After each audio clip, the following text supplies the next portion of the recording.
So my pearl of wisdom is find out what your school is not talking about and start talking.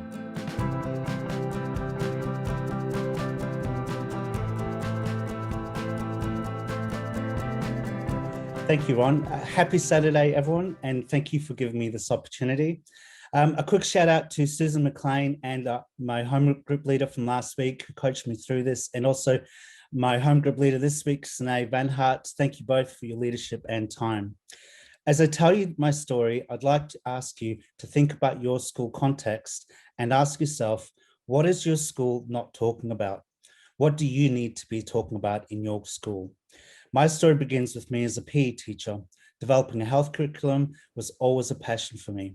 Later, I became a curriculum coordinator and I started to see the big picture. I started to see what our mission and vision say about us as a community. What are we actually doing? Does our learning meet our vision and mission? This was around the time of the Me Too movement, so it was a number of years ago. What came clear to me was the life skills and aspects of inclusion that were not in the written curriculum. We may have done it, but it just wasn't intentional.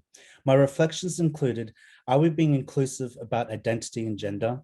What is risk-reducing behaviours such as sexual activity and substance abuse were being taught in the curriculum?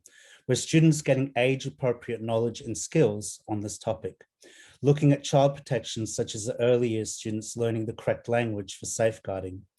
How well are our students prepared for life when they left our school? So I wanted to talk about a comprehensive sex and sexuality program. I wanted our community to learn, question, and discuss what this truly meant. I wanted us to critically reflect on what we understood this to be.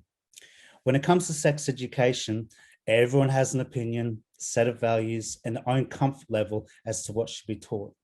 I would always ask, why does math not get the same kind of scrutiny? Because let me tell you, I've never used algebra since I left grade 10. And that was a joke.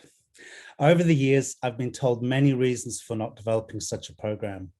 Our parents and admin won't support this. Our students are not like this. The law in our country will not allow this.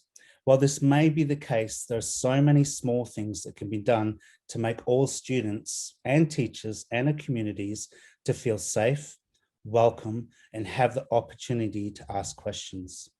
So I started to talk to my principal, who gave me all the support to start developing a proposal. Without administration support, I would not have been successful. I could created a proposal using our mission statement and that of the IB to start the conversation. I believe that our mission and vision sets the standard for who we are and how we're developing this through our learning in our community. Yesterday, we learned about building culture and shared responsibility. My goal was to make this school-wide, so I started collaborating with key stakeholders. My objective was to have a data-driven dialogue, not a dialogue based around what one teacher was advocating for. I knew if this was to be successful, as a school, we had to draw on all experts collectively. Our research through collaboration involved reviewing curriculum standards from UNESCO, World Health Organization, and PE curriculums. Our librarian gave us research on statistics as to what was happening in our country and worldwide, and also abundance of resources. Counsellors, we discussed how they're using the International School Counsellors Association standards in the social and emotional domains and looked at how we could get that into our curriculum. The PYP and DP coordinators led their sections and we collaborated to have vertical alignment. Teachers were involved, such as science, PE, year level, homeroom teachers.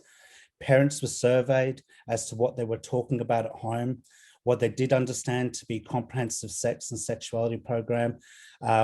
Being a parent myself, and for many of you that are parents, having these conversations with your children can be incredibly difficult.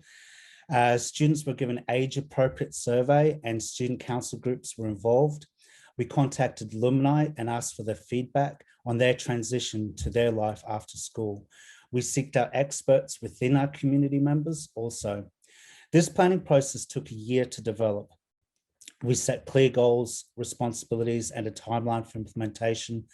We met in year level teams to choose standards. We aligned these standards to various subjects. We involved parents the entire time.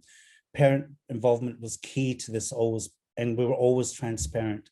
We continually had parents thank us for taking the lead on this.